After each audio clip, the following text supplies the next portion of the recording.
മദ്യവില കൂട്ടി 10 രൂപ മുതൽ 50 രൂപ വരെയാണ് വില കൂട്ടിയത്. സർക്കാർ മദ്യമായ ജവാന് 10 രൂപ വർദ്ധിപ്പിച്ചു. വിശദാംശങ്ങളുമായി VS അനുരാഗ് ഉണ്ട്. അനുരാഗ്, എല്ലാ മദ്യത്തിനും വില കൂട്ടിയോ? എന്ന് മുതലാണ് ഈ പുതുക്കിയ വില പ്രാബല്യത്തിൽ വരിക? മദ്യനിർമ്മാണ പ്ലാന്റ് തുടങ്ങുന്നതുമായി ബന്ധപ്പെട്ട് സംസ്ഥാനത്ത് വിവാദം കത്തി നിൽക്കുകയാണ്. സർക്കാർ മദ്യത്തിന് വില കൂട്ടിയിരിക്കുന്നത് എന്നതാണ് ഏറ്റവും പ്രധാനപ്പെട്ട കാര്യം. ഇന്ത്യൻ നിർമ്മിത വിദേശ മദ്യത്തിനും ബിയറിനും വൈനിനും വില വർദ്ധിപ്പിച്ചിട്ടുണ്ട്. മദ്യനിർമ്മാണ കമ്പനികളുടെ ആവശ്യം കണക്കിലെടുത്താണ് തീരുമാനമെന്നാണ് സർക്കാർ വൃത്തങ്ങൾ അറിയിക്കുന്നത്. ശരാശരി 10% വില വർധന ഒരു കുപ്പിയിൽ ഉണ്ടാകുമെന്നാണ് മനസ്സിലാക്കുന്നത്. ബെവ്കോയുടെ നിയന്ത്രണത്തിൽ ഉൽപ്പാദിപ്പിച്ചു വിൽക്കുന്ന ജവാൻ റമ്മിനും വില കൂട്ടി 10 രൂപയാണ് ഇതിന് കൂട്ടിയിട്ടുള്ളത്. ഇതോടെ ലിറ്ററിന് 640 രൂപയായിരുന്ന ഈ മദ്യം, ജവാൻ മദ്യം 650 രൂപയായി മാറിയിട്ടുണ്ട്.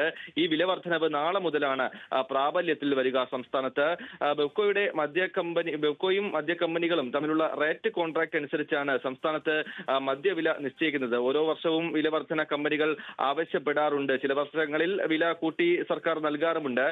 കമ്പനികളുടെ ആവശ്യം കണക്കിലെടുത്തും അവരുമായി ചർച്ച നടത്തിയുമാണ് ഈ പുതിയ വില നിശ്ചയിച്ചത് എന്നാണ് ബെവ്കോ CMD ഹർഷിത അട്ടല്ലൂരി വ്യക്തമാക്കുന്നത്. ചുരുക്കം ചില ബ്രാൻഡുകളുടെ വില കുറഞ്ഞപ്പോൾ ചില ബ്രാൻഡുകൾക്ക് പഴയ വില തന്നെ തുടരുന്നുമുണ്ട് എന്നുള്ളതാണ് പ്രധാനപ്പെട്ട കാര്യം. എന്തായാലും ജനപ്രിയ ബിയറുകൾക്ക് 20 രൂപ വരെ കൂടിയിട്ടുണ്ട്. 1000 രൂപയ്ക്കും 1500 രൂപയ്ക്കും ഇടയിൽ വിറ്റിരുന്ന പ്രീമിയം ബ്രാൻഡുകൾക്ക് 130 രൂപ വരെ വില വർദ്ധിച്ചിട്ടുണ്ട് എന്നുള്ള കാര്യം കൂടിയുണ്ട്. എന്തായാലും എഥനോളിന്റെ വില കൂടിയത് ചൂണ്ടിക്കാട്ടിയാണ് ഈ മദ്യ കമ്പനികൾ വില വർധന ആവശ്യപ്പെട്ടത്. അങ്ങനെയാണ് 10% വില വർധനവ് അനുവദിച്ച് സർക്കാർ ഇപ്പോൾ നൽകിയിരിക്കുന്നത്. ഈ വില വർധനവ് ഉപഭോക്താക്കളിൽ നിന്ന് ഈടാക്കാനാണ് തീരുമാനിച്ചിട്ടുള്ളത്.